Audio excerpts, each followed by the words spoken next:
Assalamualaikum warahmatullahi wabarakatuh. Kita lanjutkan di video ini ya untuk bahasan materi kita untuk network security.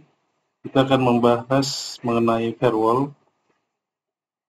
Ada beberapa bahasan yang akan kita bahas, kemudian bagaimana nanti firewall ini digunakan baik di skala SOHO ya, di small office, home office, ataupun di skala enterprise.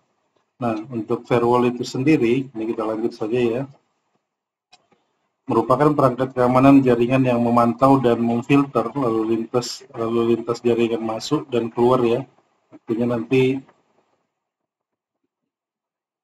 filtering yang disebut filtering di sini ya, itu paket atau lalu lintas atau yang disebut traffic ya. Jadi kalau bicara paket atau lalu lintas itu bicara mengenai data di TCP/IP terutama ya. Ini yang masuk ya, dan outgoing. Jadi artinya yang masuk dari global internet seperti ini sebut saja internet yang masuk, dan dari workstation atau local area ini yang keluar ya.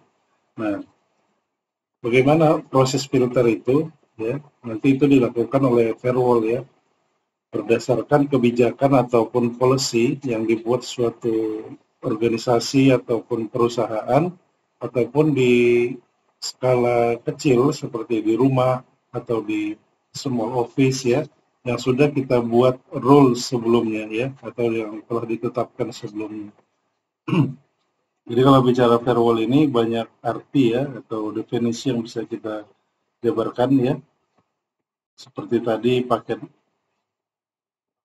yang difilter berdasarkan masuk dan keluar melalui jaringan tersebut ya. Jadi juga sebagai gerbang nantinya ya, yang mengatur perjalanan aktivitas dari workstation ya ke internet, dan juga dari internet ke workstation atau ke jaringan LAN-nya ya. Nah, selanjutnya ada beberapa firewall dan concern-nya. Yang pertama itu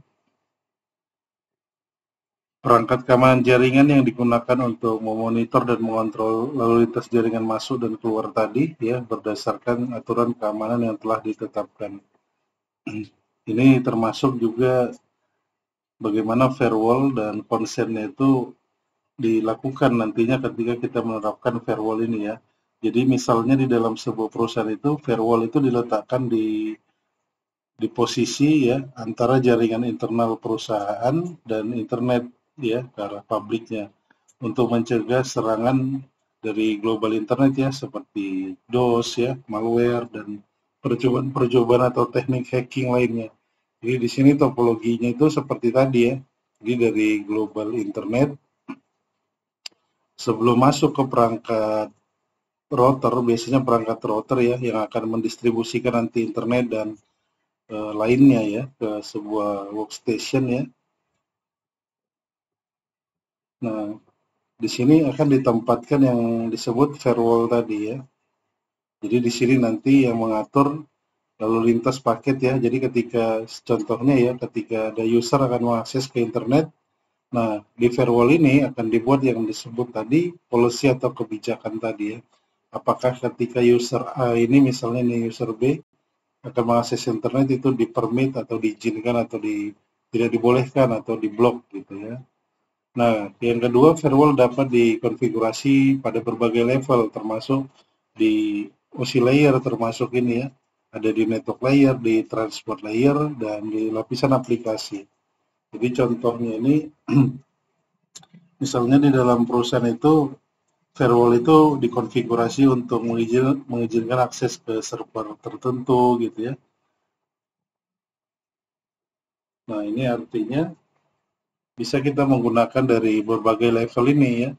Jadi network layer dan transport layer itu bisa melakukan. Contohnya user tadi yang ada di sini, apakah misalnya di jaringan perusahaan ini terdapat nanti farm server ya. Farm server itu banyaklah yang ada ya di dalam farm server ini, termasuk nanti ada web server gitu ya, ada DNS server ya, kemudian ada mail server dan lain-lain. Nah, ada kebijakan yang dibuat oleh perusahaan itu di antara banyak server yang ada di infrastruktur mereka. Ada beberapa departemen mungkin yang tidak bisa mengakses, contohnya untuk web server gitu ya, hanya diakses oleh tim IT saja gitu ya. Nah, kalau lapisan aplikasi ini biasanya digunakan untuk penggunaan virtual private network ya di layar aplikasi ini. Yang ketiga itu apa untuk firewall dan concern itu penyerang mencoba menemukan dan mengeksploitasi kelemahan dan konfigurasi firewall untuk mendapatkan akses yang tidak sah. Nah, ini biasanya untuk attacker itu melakukan contoh teknik scanning ya. Jadi dengan teknik scanning yang dilakukan itu dia bisa mencari celah kerentanan ya di dalam sebuah infrastruktur jaringan tersebut, tapi dia mencari celah itu di dalam firewall-nya sendiri gitu ya. Selanjutnya, di sini ada pendekatan yang ceroboh oleh administrator jaringan dalam mendesain dan mengkonfigurasi firewall. Nah, di sini ada pertimbangan ataupun perencanaan yang matang ketika kita melakukan desain dan konfigurasi dari penerapan firewall itu sendiri gitu ya. Contohnya, ketika kita sudah mengimplementasikan firewall, ada beberapa port di TCP/IP itu yang mungkin kita harus aware juga ya. Semisal kita menonaktifkannya ya, yang tidak kita gunakan.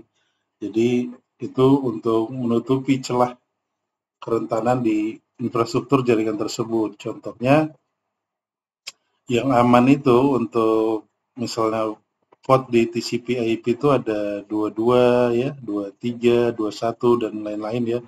Nah, untuk 23 ini yang dijalankan untuk telnet ya. Nah, ini kan tidak dienkripsi ya. Yang dienkripsi itu menggunakan algoritma salah satu dari kriptografi itu port 22 ini atau SSH secure cell ini ya. Nah, ketika yang tidak aman coba seperti 23 dan 21 ini kita bisa close gitu ya untuk status portnya. Jadi kita hanya mengakses itu melalui port SSH yang aman tadi ya. Kemudian di sini untuk concern dari firewall itu kita harus tahu ya bahwa penyerang itu bisa juga memanfaatkan kelemahan dalam implementasi firewall. Nah, di sini salah satunya untuk VPN tunneling karena firewall ini juga diterapkan nanti untuk VPN tunneling. Jadi di sini biasanya penyerang itu memanfaatkan seperti konektivitas dari VPN itu ya, seperti SSH atau VPN tadi. Jadi bagaimana mereka itu bisa dari paket yang dienkapsulasi di VPN tunneling ataupun di SSH tadi, itu mereka bisa lakukan eksploitasi ya. Jadi itu harus kita jadikan rujukan juga untuk ketika kita menerapkan firewall tersebut.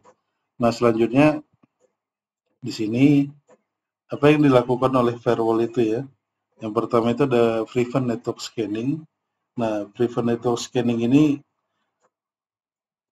salah satu ya dari beberapa yang bisa dilakukan oleh firewall tersebut. Jadi prevent network scanning ini firewall itu bisa mendeteksi dan memblokir seperti upaya scanning ya. Jadi upaya scanning ini bisa dilakukannya dengan deteksi dan diblokirnya ya.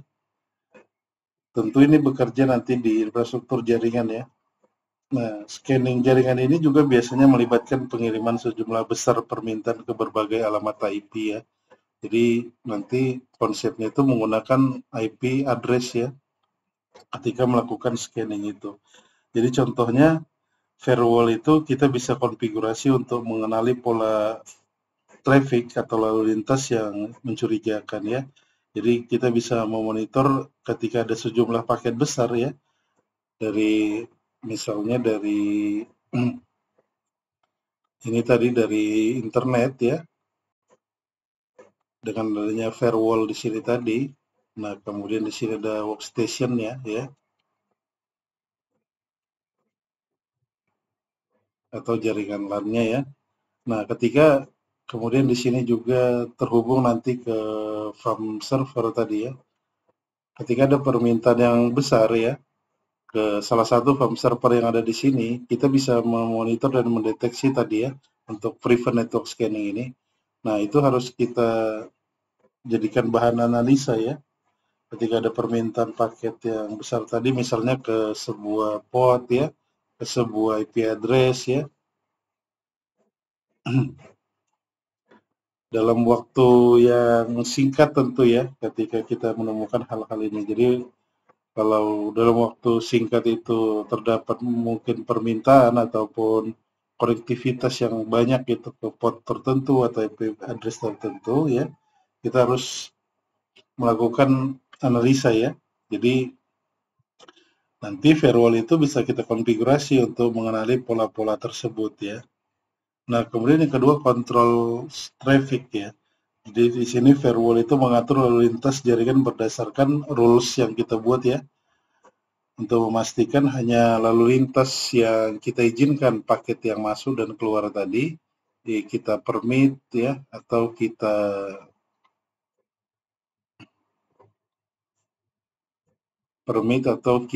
deny ya, atau kita allow atau kita block. Nanti ada beberapa istilah ya, sama saja ini. Nah, selanjutnya ada perform user authentication. Nah, ini bicaranya firewall itu juga dapat memverifikasi identitas pengguna ya sebelum memberikan akses ke jaringan atau ke sumber daya tertentu. Artinya sumber daya tertentu itu ke perangkat-perangkat di infrastruktur jaringan itu ya. Jadi itu bisa kita lakukan nanti untuk firewall itu. Kita bisa menggunakan teknologi yang namanya LDAP ya untuk authentication. Kemudian kita bisa menggunakan radius ya. Kita bisa menggunakan apa lagi ya? Kita bisa menggunakan juga metode autentikasi yang berbasis sertifikat ya. Banyak saat ini teknologi yang berbasis sertifikat ini. Itu yang bisa dilakukan firewall untuk poin ketiga. Poin keempat ini yang bisa dilakukan firewall itu filter packets ya, services dan protokol. Nah, di sini firewall itu bisa memfilter paket data berdasarkan misalnya berbagai atribut ya, seperti ini atribut ini seperti dia bisa melakukan tadi ya filtering ya berdasarkan IP address ya. Kemudian berdasarkan ini IP address tujuan ya, dan IP address sumbernya, kemudian port number ya, kemudian protokolnya. Nah, protokol ini protokol di TCP/IP tentunya ya, baik itu HTTP ya, SSH tadi ya, kemudian telnet dan lain-lain. Jadi contoh penerapannya itu, jadi firewall itu bisa kita konfigurasi di sebuah infrastruktur jaringan kita ya. Kita menggunakan firewall tadi memblok port 23, 21 dan mengizinkan port SSH untuk akses ke perangkat-perangkat yang ada di infrastruktur tadi ya, baik router, server dan lain-lain. Yang kelima itu perform traffic logging ini ya. Nah, di sini bicaranya firewall itu bisa mencatat semua aktivitas lalu lintas jaringan yang melewati firewall tersebut ya, termasuk alamat IP sumber dan tujuan, nomor portnya atau port number, protokolnya ya. Jadi ini administrator jaringan bisa menggunakan log di firewall tersebut untuk mengidentifikasi pola akses ya yang mencurigakan atau aktivitas yang tidak biasa ya. Jadi seperti tadi ada aktivitas permintaan ke IP address yang banyak dalam waktu yang singkat gitu ya.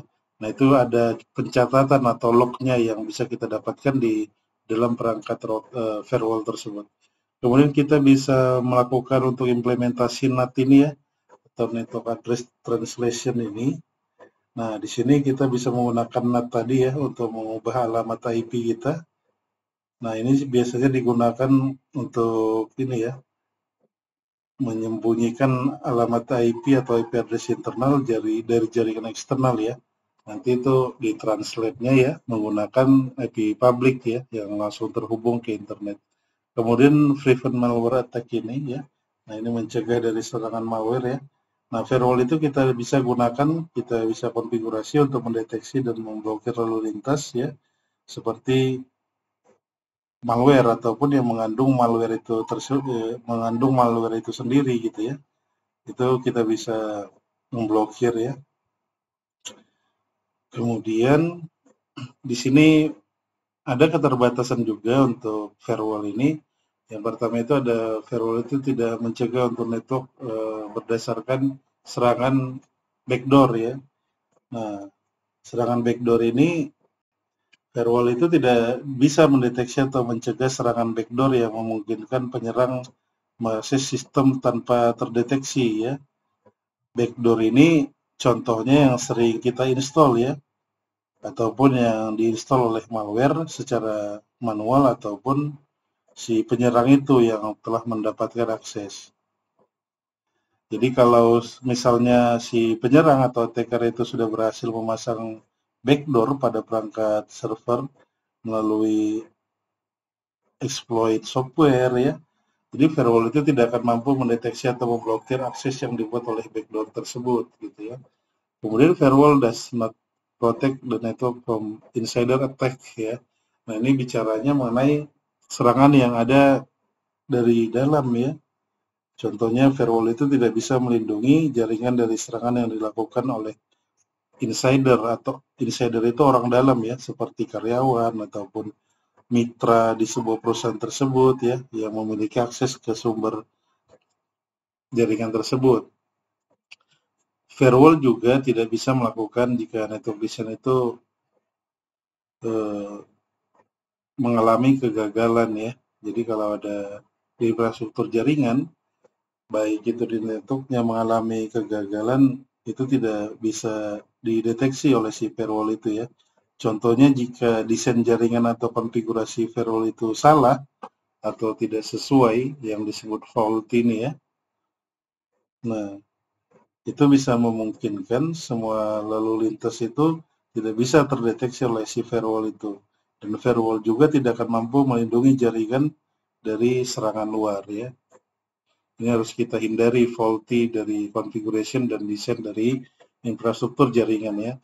Kemudian firewall itu tidak mempunyai alternatif ya, seperti antivirus atau anti malware ini ya. Jadi firewall itu tidak bisa menggantikan fungsi antivirus dan anti malware. Jadi dia tidak bisa seperti ya antivirus dan anti malware ini untuk si firewall tadi ya.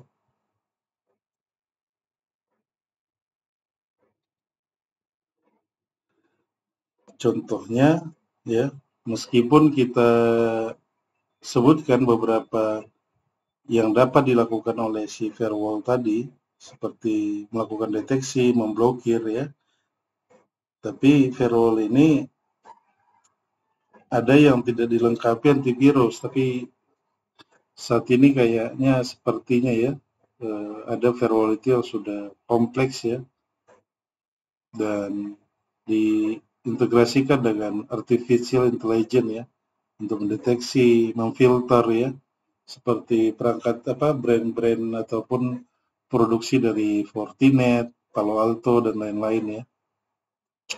Kemudian firewall itu tidak mencegah virus baru ya. Ini firewall itu tidak memiliki kemampuan untuk mendeteksi dan mencegah virus baru yang belum dikenal. Itu salah satu keterbatasannya ya.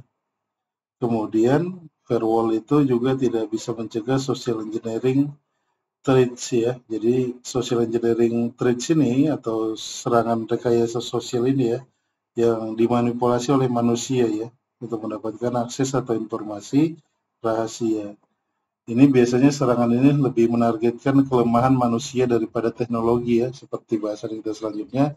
Social engineering ini biasanya dari manusia ke manusia ya. Kemudian firewall itu tidak mencegah untuk password misuse ini ya. Nah, artinya di sini terkait untuk ini ya, penggunaan password. Nah, selanjutnya Ini juga firewall tidak bisa melakukan blok dari serangan yang besar atau yang tinggi untuk levelnya yang high ya dari protokol stack ini. Nah, ini firewall ini biasanya beroperasi pada DOC layer itu ya. Dia beroperasi tadi di layer transport dan network ya, dan tidak bisa mendeteksi atau memblokir serangan yang terjadi pada level aplikasi. Kalau firewall itu kita terapkan pada level protokol stack ini kita terapkan misalnya di di layer network, DOC layer ini ya, dan di layer transport ya. Nah, jadi kalau kita terapkan firewall ini di dua layer ini, dia tidak akan bisa mendeteksi di layer application-nya gitu ya, di layer 7 ini ya, DOC layer. Contohnya serangan dari di layer 7 atau di layer application itu ada SQL injection gitu ya. Kemudian ada apalagi untuk layer 7 ini ya. Cross-site scripting ya, serangan-serangan seperti ini. Nah, ini serangan yang berada di layer 7 di OC layer itu ya. Nah, kemudian firewall itu tidak bisa memproteksi ya serangan yang originate dan ada di layer aplikasi ya. Jadi maksudnya firewall itu tidak mungkin memblokir serangan yang datang melalui port yang umum atau aplikasi yang sah ya, seperti HTTP ya. Jadi ketika ada serangan yang misalnya yang ini kan port umum ya, HTTP atau HTTPS, ini kan sebenarnya port yang sah ya. Jadi itu tidak bisa kita lakukan blok ya oleh si firewall itu karena itu port yang sah. Tapi biasanya malware itu menggunakan lalu lintas HTTP untuk berkomunikasi dengan server biasanya ya. Tapi karena ini port yang sah, ini kita tidak bisa blok ya.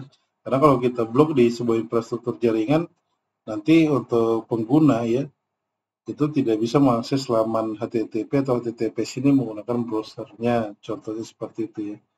Kemudian firewall does not protect against ya, ini di dial connection, ini biasanya firewall itu tidak bisa melindungi jaringan dari serangan yang dilakukan melalui koneksi dial in ini ya, karena ini sebenarnya sudah jarang digunakan ya untuk dial in ini. Jadi contohnya seorang penyerang itu mengakses jaringan perusahaan melalui modem dial up ya. Ini biasanya tidak bisa dideteksi oleh si firewall itu. Nah, yang terakhir itu firewall itu tidak bisa ya untuk mengetahui traffic di tunneling itu tadi gitu ya, di VPN tunneling. Contohnya itu ya, jadi seorang penyerang menggunakan VPN untuk mengenkripsi lalu lintas, misalnya lalu lintas yang tidak baik atau berbahaya, dan mengirimkannya melalui firewall ya. Jadi firewall itu tidak dapat memeriksa lalu lintas yang terenkrip tersebut ya, sehingga bisa jadi serangan tersebut berhasil melewati firewall ya. Ini biasanya digunakan untuk tadi yang saya sebut VPN dan ataupun SSH tunneling ya. Nah, selanjutnya di sini bagaimana firewall itu bekerja? Nah, firewall itu bekerja berdasarkan prinsip memungkinkan lalu lintas melewatinya jika lalu lintas itu memenuhi kriteria yang sudah kita buat ya. Ada dua kriteria yang paling umum ketika kita terapkan firewall ini, allow ini ya, atau permit ya, kemudian block ya, ataupun deny ya. Nah, ini rule atau aturan yang kita bisa buat ya. Jadi di ilustrasi gambar ini kita bisa lihat ya. Jadi bagaimana firewall itu berfungsi sebagai di sini penjaga ya, atau pintu gerbangnya lah sebelum masuk ke network masuk ke dalam infrastruktur jaringan privat atau jaringan LAN ya, dari batasan traffic, traffic yang diizinkan gitu ya. Ini yang keluar ke internet. Nah, di sebelah sini diilustrasikan sebagai jaringan LAN atau jaringan di sebuah perusahaan ya. Nah, firewall ini salah satunya. Traffic itu yang masuk melalui internet itu akan di stop. Stop itu nanti berdasarkan kriteria seperti blok tadi ya, karena tidak sesuai ya dengan kriteria yang dilakukan kebijakan atau policy di firewall ini ya. Jadi bagaimana tadi saya sebut firewall itu berfungsi sebagai penjaga ataupun pintu gerbang dari jaringan LAN ataupun jaringan eh, internet yang masuk dan yang keluar ya, untuk mengawasi lalu lintas jaringan ya. Nah, prinsip dasar firewall ini mengizinkan dan memblokir lalu lintas tadi ya, seperti dua kriteria ini, allow dan permit tadi ya. Nah, di sini juga kriteria yang digunakan oleh firewall itu untuk mengizinkan dan memblokir lalu lintas itu ditentukan oleh aturan dan pembatasan ya. Aturan ini biasanya tergantung pada firewall yang kita gunakan, misalnya firewall yang berbasis jaringan, berbasis aplikasi, dan yang berbasis network generation ya, generasi selanjutnya. Nah, di sini bisa kita ilustrasikan tadi, kita lanjut di gambar ini ya. Jadi bagaimana nanti firewall ini bisa membatasi ya untuk traffic, kemudian mengizinkan. Nah, ini yang keluar ke internet. Itu kita buat aturan atau policy kebijakannya di dalam firewall ini sendiri. Ya. Di sini juga yang traffic yang kita tidak ketahui, kemudian yang spesifik itu bisa kita allow gitu ya. Ini berarti traffic yang kita permit nantinya ya. Nah, selanjutnya di sini firewall rules ya. Jadi firewall rules ini aturan yang kita tentukan atau nanti yang kita buat di dalam firewall tersebut. Jadi bagaimana kita menangani setiap koneksi jaringan berdasarkan parameter ya, seperti alamat IP. IP itu ada sumber, ada tujuannya ya. Kemudian nomor port ya, dan jenis protokol. Ini berdasarkan yang kita permit atau yang kita deny nantinya ya.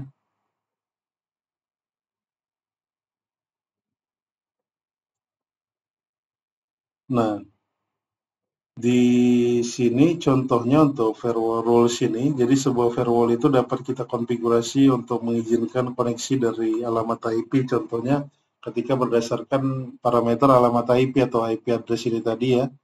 Jadi ini kita bisa konfigurasi untuk mengizinkan koneksi dari alamat IP, misalnya di sini ada ini router, ini switch ya. Kemudian ini di global internet ya, di internet. Nah, ini di salah satu di workstation lah ya. Nah, misalnya di sini untuk subnet IP-nya itu 229.255.0/24 ya. Nah, di sini kita bisa mengizinkan untuk koneksi dari alamat IP ini ke port HTTP atau HTTPS pada server web di perusahaan misalnya ya. Ini perlu kita tambahkan, misalnya di sini ada form server ya. Ada form server, di mana form server ini seperti yang saya sebut tadi, banyak perangkat yang ada di form server ini ya. Contohnya ada web server, ada DNS server ya, ada mail server ya. Nah, ini kan kita biasanya mengaksesnya user itu mail server contohnya, atau aplikasi yang berbasis web ya. Nah, itu diakseskan melalui browser ya. Nah, protokol ketika kita menggunakan browser ini ya HTTP itu ya, atau HTTPS. Nah, ini kita bisa permit atau kita blok ketika digunakan oleh workstation dengan blok IP, subnet IP ini gitu ya. Itu kita bisa tadi permit ya, atau blok atau deny ya, berdasarkan alamat IP ini ya. Jadi itu yang berdasarkan firewall rules-nya berdasarkan alamat IP ya.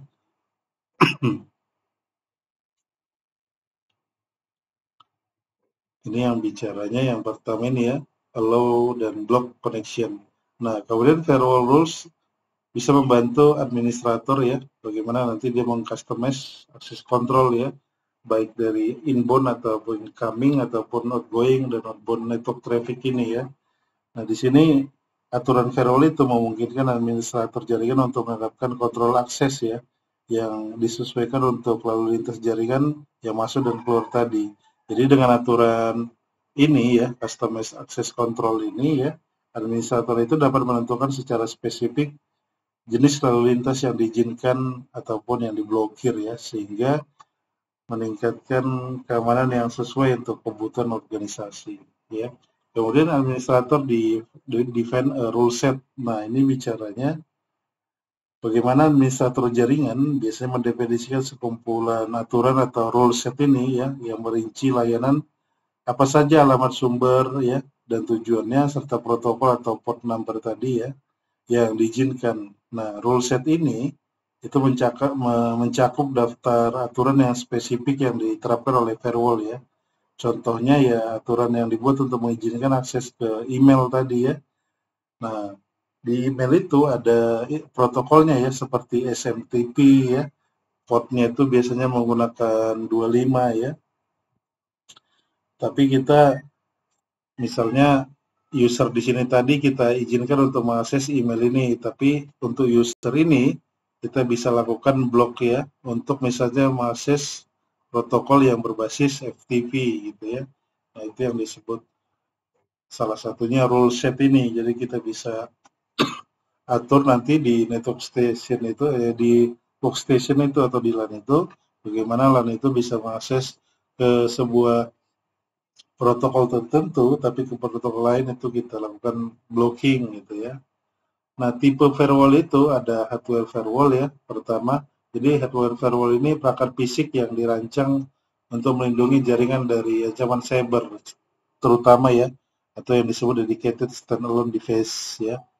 Nah, atau bagian dari perangkat router. Jadi hardware firewall itu juga ada sudah include di dalam perangkat router itu sendiri ya.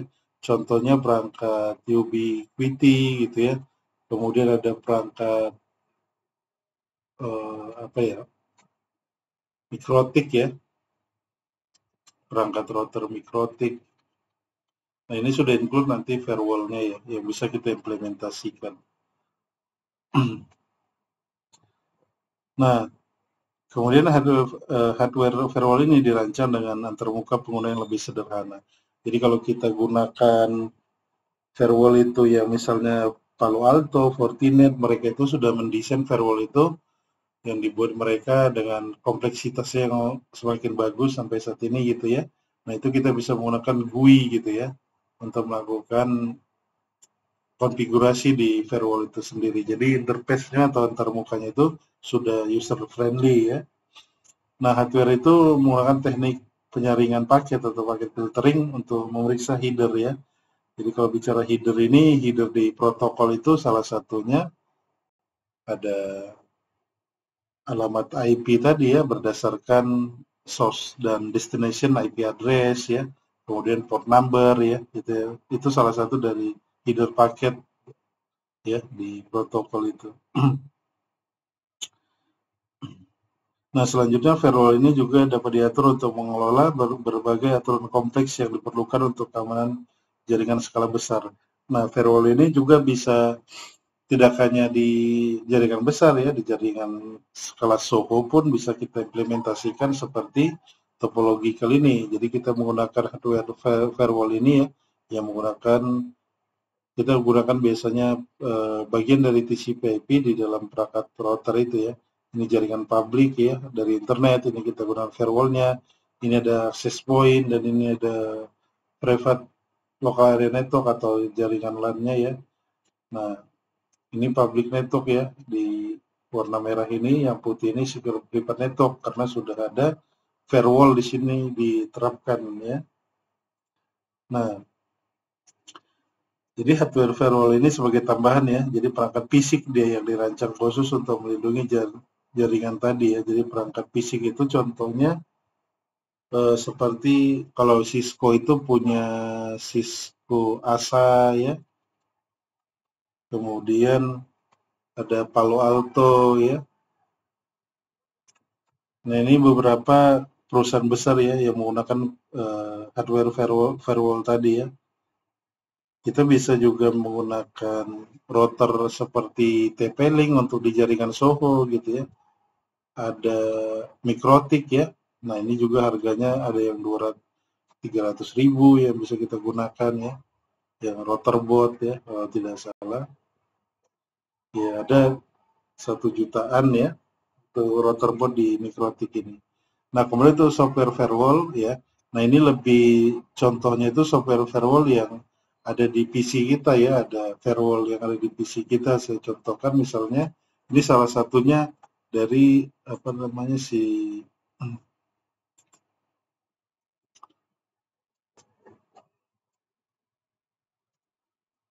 software firewall itu sendiri ya, yang ada di PC kita. Nah, di sini ya. Sini ada Window Defender Firewall ya. Nah, ini salah satunya dari si software firewall tersebut ya. Itu dia contohnya. Nah, selanjutnya bisa dilihat ya atau definisi dan pengertiannya. Nah, ini apa namanya untuk software firewall ini ya.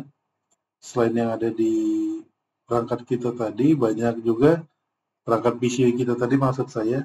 Jadi contohnya di masing-masing sistem operasi baik Windows, Mac dan Linux gitu ya, itu sudah ada biasanya untuk software firewall-nya. Nah, tapi dia lebih ke di ini ya, untuk melindungi masing-masing host ya, untuk masing-masing PC ataupun laptop. Jadi dia tidak melindungi secara global untuk jaringan ya, untuk jaringan yang ada di infrastruktur sebuah perusahaan.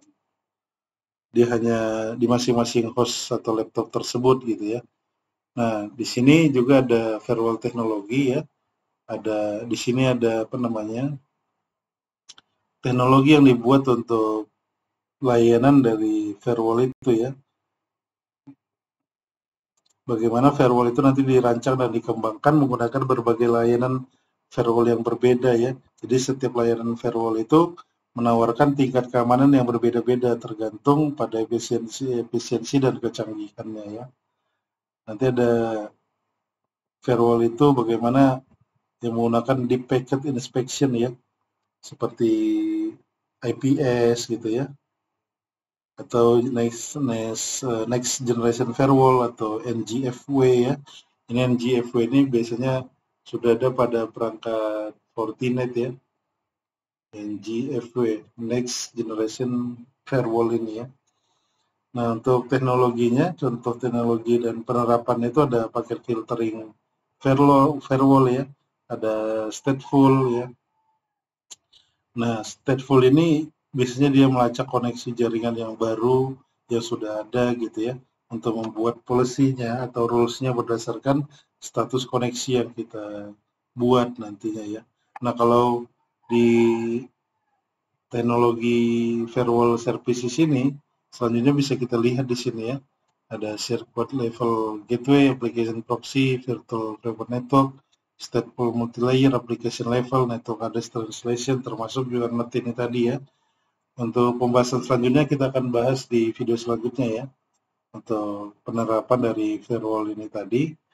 Mudah-mudahan bermanfaat, silahkan ditanyakan ya kalau ada mungkin yang bisa didiskusikan.